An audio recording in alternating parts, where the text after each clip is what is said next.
Believe we ended here last time, and I think I already read this quote. At the very end of it, the author, Rodney Stark, talks about Christianity offering effective nursing services in times of epidemics, and that once the religion did appear, its superior capacity to meet these chronic problems soon became clear. But there's something else in there that I think is interesting. In areas of cities where the Christians were prominent, the death rates or survival rates, I guess, on the other side for illnesses and plagues and whatever else it was, survival rates tended to be much higher. And Christians often sort of nursed not only their own families but other people's, even non-Christians in their neighborhoods, part of the value system that says love thy neighbor and love and sort of community. And this was probably interpreted by pagan Romans, non-Christians, as something miraculous. How is it that just about everywhere that Christians are concentrated in a city, every neighborhood, every city itself, that the survival rates are higher? Well, not only were they nursing people, well, I should put it this way: just the fact they were nursing people at all was different. Most of the pagans, non-Christians in Rome, don't appear to have sort of looked out for other people and members of the community and neighbors. They kind of looked out for their own, maybe their own immediate family, extended family, but nothing more than that. And so Christians tended to sort of reach out and help people. So it does appear that many of the pagan Romans, whether it's in the city of Rome or another city within the empire, often sort of died of, say, bubonic plague, which did hit the empire a number of times, alone. Nobody would go near them, or family or otherwise even, but Christians, if they happen to be around, probably would go and nurse that person and take the risk that they were going to get sick themselves. And this gave them a reputation for being able to kind of perform miracles. They weren't miracles, they were just doing something straightforward. So it wasn't that there was a great deal of knowledge about nursing or sort of healing somebody from an illness, a disease. There was basically none. It's just the fact that they were nursing people at all, and they appear to be the only ones that were doing it regularly and consistently. But it gave them a reputation for being concerned and conscientious about others beyond themselves. But it also kind of gave them an almost kind of miraculous look. The development of Christianity as an institution. This is kind of how it goes from being a sect of the followers of Jesus within Judaism, eventually breaks away, becomes a separate religion around the time of Paul, which we've already talked about, and then starts to make inroads in the Roman Mediterranean area, which you can see from the map there, over a space of about 3 centuries. And we know that they were persecuted, Christians that is, for a long time by Roman emperors, selectively here and there, and were shunned at first, but over time the religion became legalized within the empire and then became the official religion of Rome itself. And I think this shows a rather steady increase, not, I think, dramatic, not a miraculous, right? As Rodney Stark again says, the rise of Christianity required no miraculous rates of conversion, which have sometimes been talked about. How did this shows the intervention of God? Because how did an entire empire overnight become Christian? It didn't.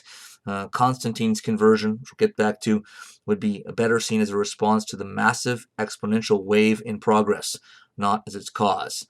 So sometimes it's been presented that way. Constantine, the famous Roman emperor, the first one to actually convert to Christianity himself, and then to issue what you see here on the slide in the middle, the Edict of Milan in 313, which legalized Christianity. Didn't make it the official religion, but it legalized it for the first time. But that's often been seen as sort of the cause of Rome itself becoming Christian. Or at least the beginnings of it. No, it's more that the religion was spreading gradually, year after year, decade after decade, and by the time of Constantine, it was so so much kind of in the air and sort of in the fabric of Roman society that even an emperor was attracted to it and converted. And the conversion rates, just using simple statistics, it would be only a few percentage points growth of Christians in the empire per year necessary to see it sort of the numbers that you have, say, from on the map in the upper right, 325 A.D. to 600 A.D. Right, the numbers of Christians do take off, but that's just by a sort of simple percentage increase that would do that. So there's nothing miraculous about it at all, at least not required to explain it. So development of Christianity as an institution. The Christians were quite good at developing their church institutions. They organized well. A lot of people got converted, and this was a deliberate attempt, a strategy of sorts, to bring friends and family into the fold. So they concluded, I think, correctly, as you can see, even in, I think, the modern world, in different religions and people trying to do proselytizing work in favor of the religion, trying to get converts, that you get pretty low rates of conversion if you're just going out and knocking on doors randomly. You get much higher ones if you go to sort of people your brother's next door neighbor and who's a friend as well, and it just kind of spreads from family member to family member, friend to friend, friend of a friend, etc. And they got quite good at creating close social networks as they sort of to spread out, and they converted more and more people, mainly people they knew, and then more people that those people knew, etc. So Rome embraces Christianity with the famous Edict of Milan of Constantine, and Theodosius, at the end of the same century, made it the official religion of Rome. Theodosius not as famous today as Constantine, but he's the one who put then the full weight of the Roman state, all of its political power, military power, economic resources, behind Christianity, and that was a huge boost. Christianity became a very powerful institution indeed once it had the Roman state sort of officially backing it, and really kind of officially forcing it on the public to a degree. So the Edict of Milan, a major step in this institutional development. Charles Freeman, who's an expert on the ancient Mediterranean world, Greece and Rome, says the adoption of Christianity was not, however, to prove entirely straightforward. Constantine knew so little about Christianity that he immediately ran into difficulties. And I won't read the rest of this here, but there is some question still remaining, probably always will be, about how serious a Christian, if at all, Constantine actually was. He did convert, but there were some political reasons that it made sense for him to convert to Christianity. And so he could have been just being a shrewd politician in his conversion and issuing the Edict of Milan itself. However, it's also possible that it's a bit of both, that he saw political gain, but also believed it as well, and really was taking the religion seriously personally, as well as making it legal in the Roman Empire. He's also famous for convening the now famous Council of Nicaea, 325, which was an effort to unify the church and to stabilize the Roman state. So this is another element, important, famous moment in the institutionalization of the Christian church within the Roman Empire.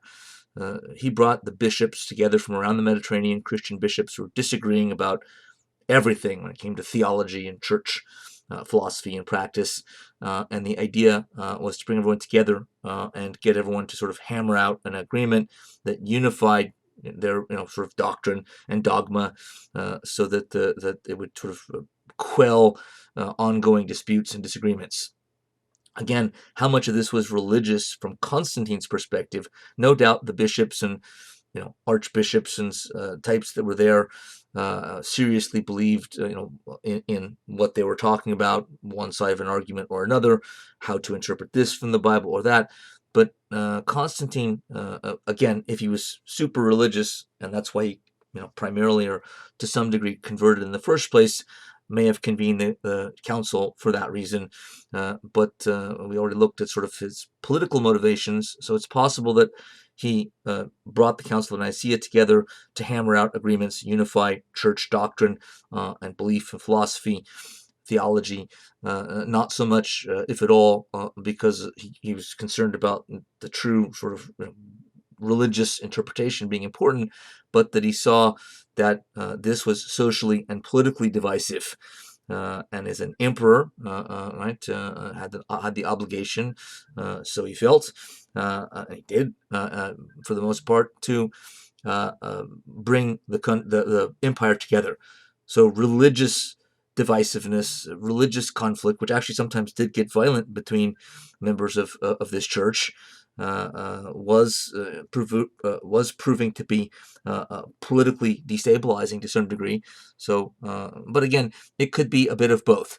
Constantine, and I think that's probably likely, that Constantine did take the religion seriously. He thought it was necessary from a religious perspective to bring about some meeting of the minds and establish unity, even if it was to some degree top down and pressure coming from Constantine and some of his most well-connected bishops, and at the same time a recognition that if we don't bring about unity on doctrine and church practice, that this could be continually and increasingly destabilizing politically.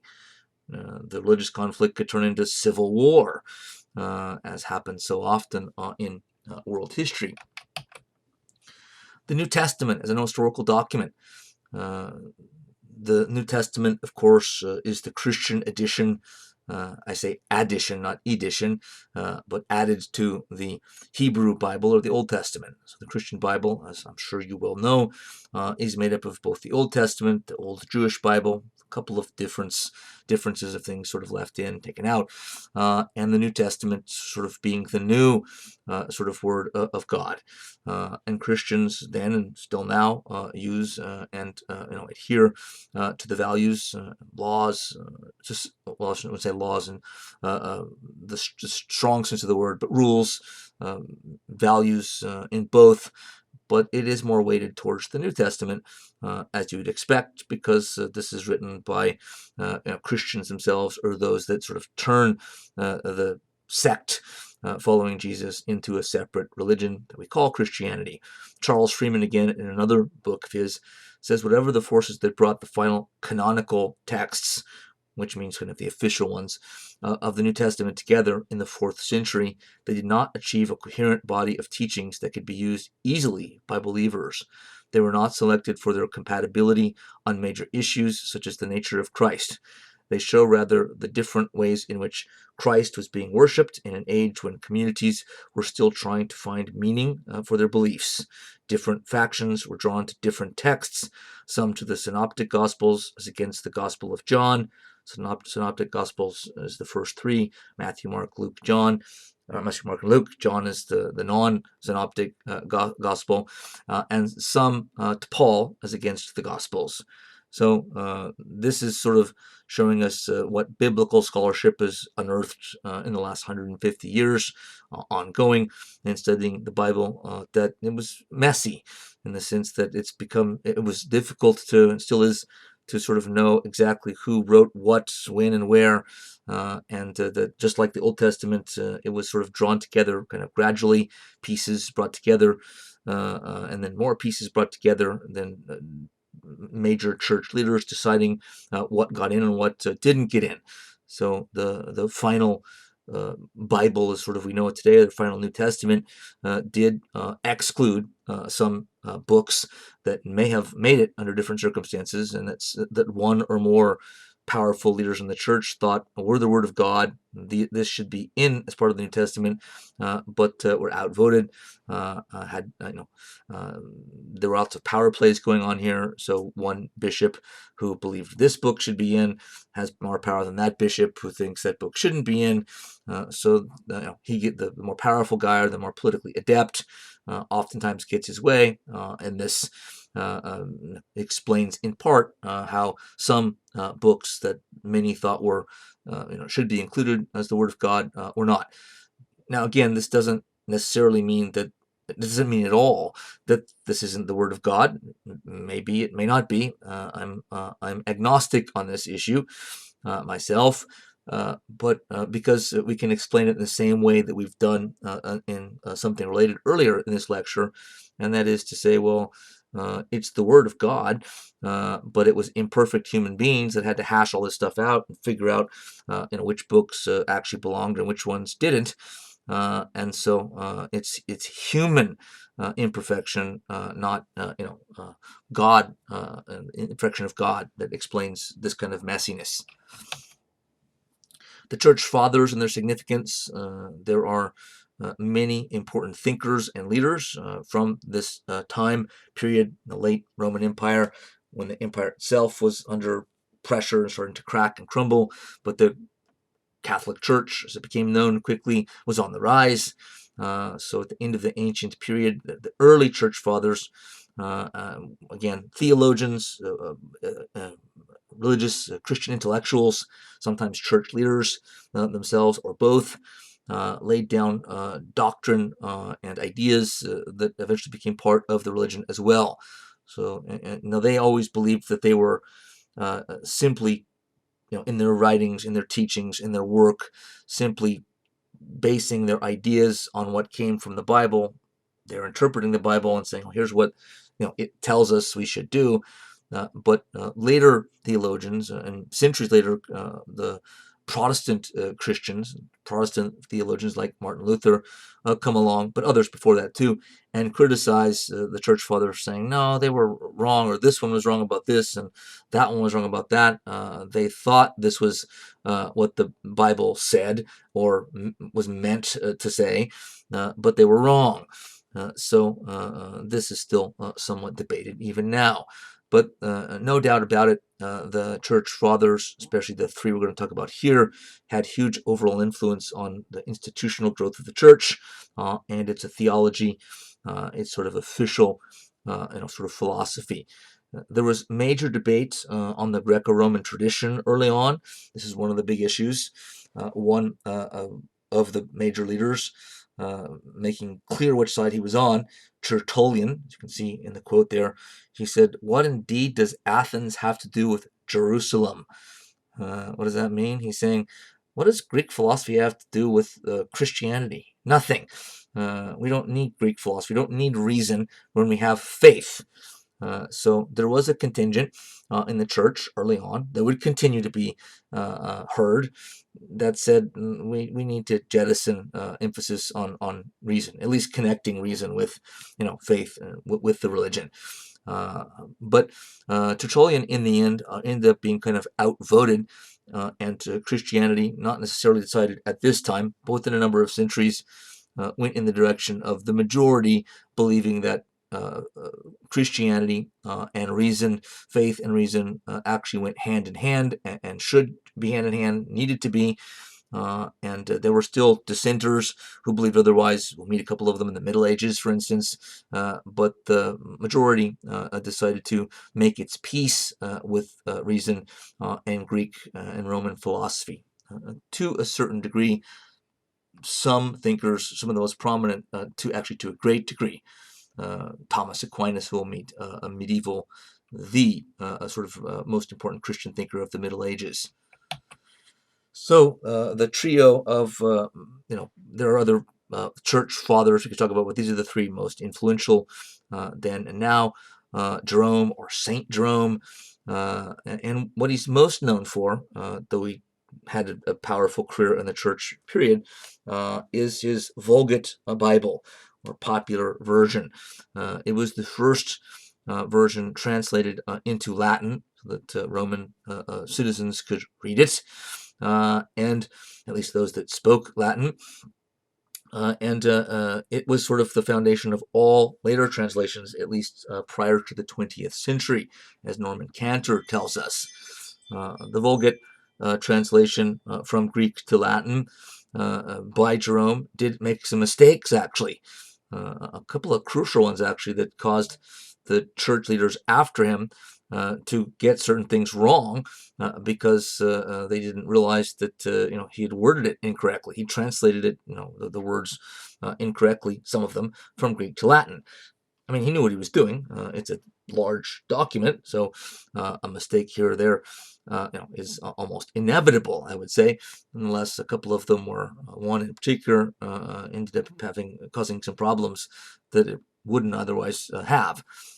So Jerome could be a quite difficult person to deal with, extremely strong will. But sort of hardcore Christian leader.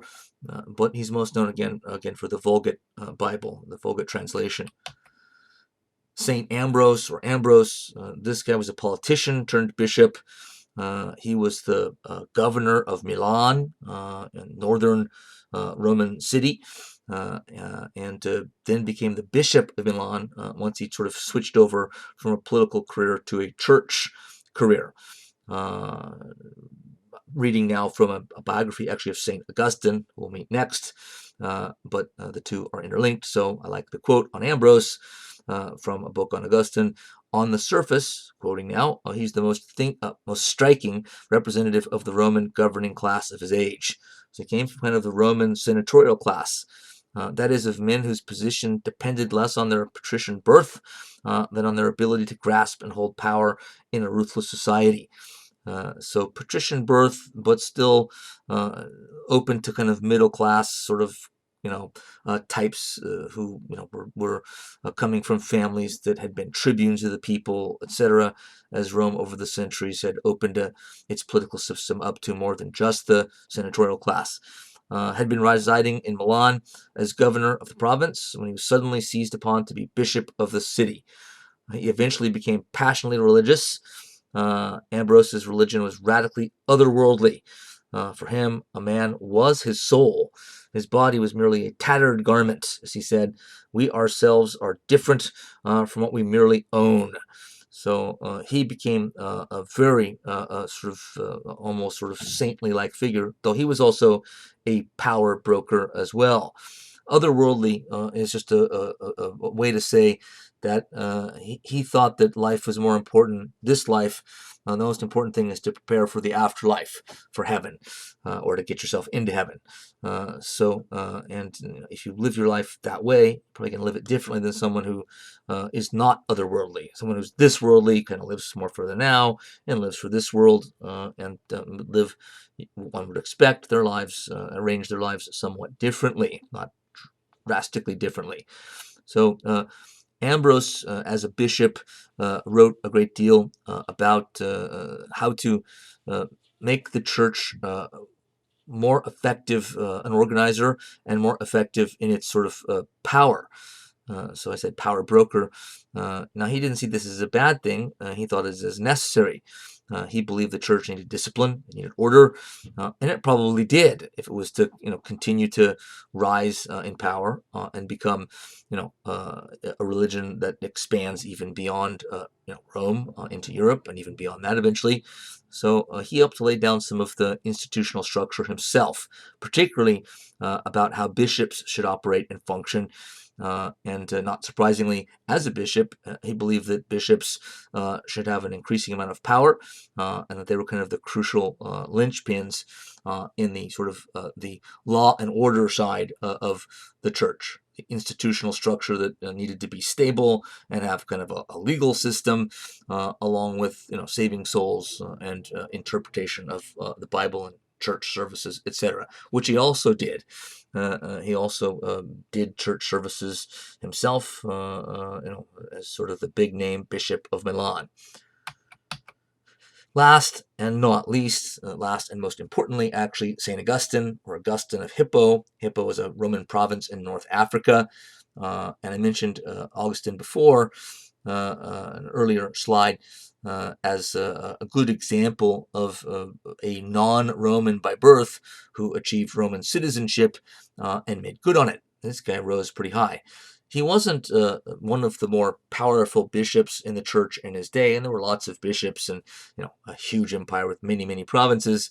But he was still important in those days. If you're a bishop of any province, you're still a powerful figure in the church and in the community. But it's, I think, fair to say that his writings, and he wrote like endlessly, and much of it survives. He took dictation. He had like 3 or 4 people that would write down the stuff he was saying. So he'd walk around his, room or office, study, whatever it was, and just talk, and they'd write it all down, and they all got sort of published as books. The City of God, one of his 2 most famous, another called, I'm blanking on the title now. Confessions, not the first or last book to ever be titled that, and the latter book was about his conversion to Christianity. He had lived not a wild life per se, but certainly not a religious life in his young adulthood, and he also originally yearned for a career as a Roman civil servant, as a Roman political leader, and was educated accordingly. So he had an education sort of in Greek philosophy and thought, but then kind of in midstream, fairly early in his career still, he had a change of heart and had an increasing revulsion for the politics of the Roman Empire, and sort of became more and more interested in religious life, spirituality. He founded in Italy for a time. He did have to go to Rome to study and to become a Roman political leader and eventually religious leader before he went back to North Africa and acquired the bishopric, was appointed to that position for the rest of his life. But he had grown to detest, greatly dislike the sort of Roman politics, or just politics in general. So he kind of, probably for him, considering his personality, made the right career choice. He also believed in the City of God, or makes it clear that he believes that through the City of God, his other famous work, that the focus of human life should be on the other world, that's what matters more than success in this life. He did also help to achieve church power, institutional power, and structure, unity through strict enforcement of church orthodoxy. He cracked down on heresy on his part of the Roman Empire, Christian church. The Donatist controversy, one of many heresies, but he cracked down on them rather heavily, and on sort of disagreements over points of theology, which we might think is splitting hairs today, but it was seen as of great importance in that day. The group in question that were native to North Africa, it might have been in other places as well, believed this is sort of the key disagreement between the official Orthodox Catholic Church and the Donatists. The Donatists believe that Christians should only allow people into the church as kind of full members who have sort of proven themselves worthy, and that they sort of exclude all kinds of everybody else. So you had to kind of already kind of prove that you were somehow not literally saintly, but not somebody that's frivolous or not already seriously religious and disciplined, etc., or you wouldn't be let in. And Augustine thought that was wrong, and it became official church doctrine. He won the argument, cracked down on the Donatists, but also was influential in the church embracing this idea, as it says, kind of helping to bring a compassionate doctrine that, according to Augustine, and again, this is worked out in his voluminous writings, but the original sin of Adam and Eve in the Garden of Eden from the Old Testament, the book of Genesis, he believed required, it made it clear that it required acceptance of all within the church. In fact, he's saying that's the point. The point isn't to just be elitist and accept people that are already religious. The point is to allow a vehicle for all people to deal with their sins and to atone for them. So the Donatists are just wrong in saying that we should be more selective about who we sort of allow to be members and who we don't. But he also saw it as a matter of power, as a bishop ought to. And again, the church could be tough and could be brutal, not just here, but throughout its long history. We'll see this again. We'll get to the Inquisition, for instance, which you probably know something about. However, I think we should try to take a look at this from the side of people like Augustine. If you want a church that is going to work for people, at least in this time period in the modern world, it might be a bit different, or a lot different, but there has to be some sort of order to it all. And if everyone is allowed to just kind of go their own way and decide what they want to believe, with regard to God and religious worship, etc., and there's sort of a new opinion on it every day, pretty soon you have kind of chaos, and it waters down the product that Augustine and many others thought was a good and necessary product. I believed it was the Word of God, and that it's a loving God, and all of the values we already talked about associated with Christianity. So what I'm saying is, at the time anyway, he may have been right. That in order for this church to do any good in saving souls, getting people into heaven, or helping them, nursing them in diseases or whatever, it needed to have the authority to be able to say, no, we're the church, and you're not, and you don't get to say that. You don't get to form a movement that calls into question what we're saying is important here. We get to make the decisions, and they're top down. Eventually, the popes themselves.